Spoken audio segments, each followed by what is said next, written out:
الله الرحمن الرحيم.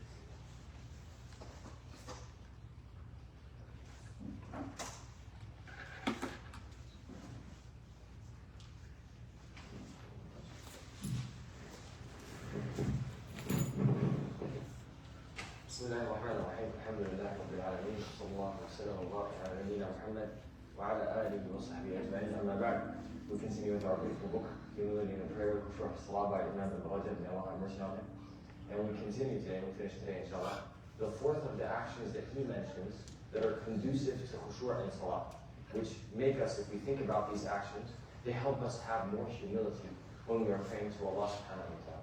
And the fourth action we're talking about is sujood, for us to prostrate to Allah subhanahu wa ta'ala. So one thing before I read what Ibn Rajab first mentions is that Allah subhanahu wa ta'ala tells us that one of the enemies we have in this life is shaitan.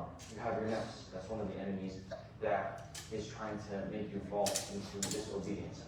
You have other human shayateen, and you have the devils which are from the jinn. And so Allah doesn't only tell us that shaitan is an enemy. It says, إِنَّ الشَّيْطَانَ لَكُمْ عَدُوٌّ فَاتَّخِذُوهُ عَدُوًّا. So He tells us He's an enemy, but also tells us to take Him as an enemy. Now usually if I tell you He's an enemy, that's enough. But because of how deceptive shaitan is, because he is something that is unseen to us, because of these reasons, Allah subhanahu wa ta'ala, and of course because the human himself is forgetful of shaitan as well in his life, and forgetful in general. That's why Allah says not only he's an enemy, but take him as an enemy. Let's read what the Prophet ﷺ tells us is what happens to shaitan when I do sujood. Allah cast, Ibn Rajab says, may Allah have mercy on him, Allah cast Iblis down because he was too arrogant to do sujood, to prostrate to one whom Allah ordered him to prostrate to. This is why he cries when the believing slave does sujood and prostrates, saying, first in Arabic, Ya wayli, woe to me. Umira ibn Adam an yasjuda fasajada falahu jannah. The son of Adam was ordered to do sujood and prostrate, and he did, for which he is granted paradise. Look at this reward as well. And because you did sujood, you will be granted paradise. That's something should be on our mind. وَأُمِرْتُ أَنْ أَسْجُدَ فَعَصَيْتُ فَلِيَ النَّارِ. And Iblis says, I was ordered to make sujood, but I disobeyed, so for me will be hellfire. Now, one point here is that look how the outcome, if you do sujood, Jannah. If you don't do sujood, then you will be with Iblis. But also that you're getting points against your enemy. Iblis might beat us at some times. We might fall into sins. But if I want to get points against him, and strong points against him, sujood is one place for me to do that. Ibn Rajab continues, and this is one of the greatest meanings that is present related to sujood, which is what we say in sujood and ruku', in relation to the meaning of sujood and ruku'.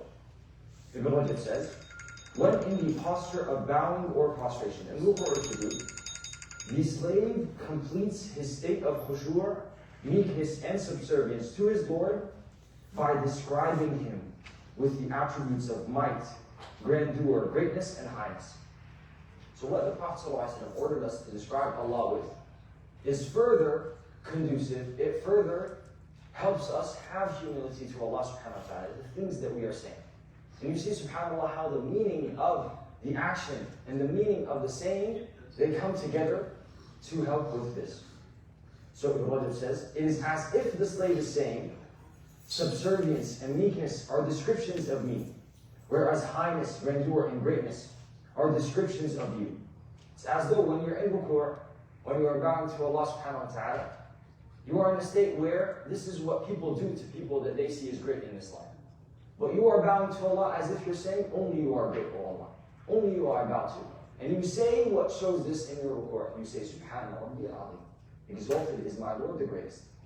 And then when you're in sujood, it's as though you're saying, Ya Allah, when I am in my lowest place, I am testifying you are in the highest place. So you say, Subhanallah, exalted is my Lord the Most High.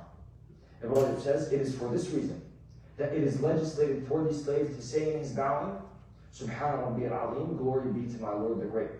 And in his sujood, Subhanallah, glory be to my Lord the Most High. Sometimes, in sujood, prostration, the Prophet ﷺ would say, first in Arabic, أقول سبحان ذي الملكوت والجبروت والكبرياء والعظمة. Glory be to the one who has all kingdom, power, greatness, and grandeur. Again, words that show the meanings that we mentioned before. And then last point related to sujood that Ibn Rajab mentions. It is reported that one night, he sallallahu alayhi wa sallam said, in his sujood, in his prostration, I say, as my brother Dawood alayhi salam said, أقول كما قال أخي داود وعفر وجهي في التراب لسيدي وحق لوجه سيدي أن تعفر الوجوه لوجهه. The Prophet ﷺ would say in his sujood, some nights, I rub my face in the dust to my master. My master deserves for faces to be rubbed in the dust for his face. So these are some meanings related to sujood that I hope help the person have more control when he is in his sujood. وجزاكم الله خيرا for your time. سبحانك اللهم وبحمدك أشهد أن لا إله إلا أنت نستغفرك ونتوب إليك.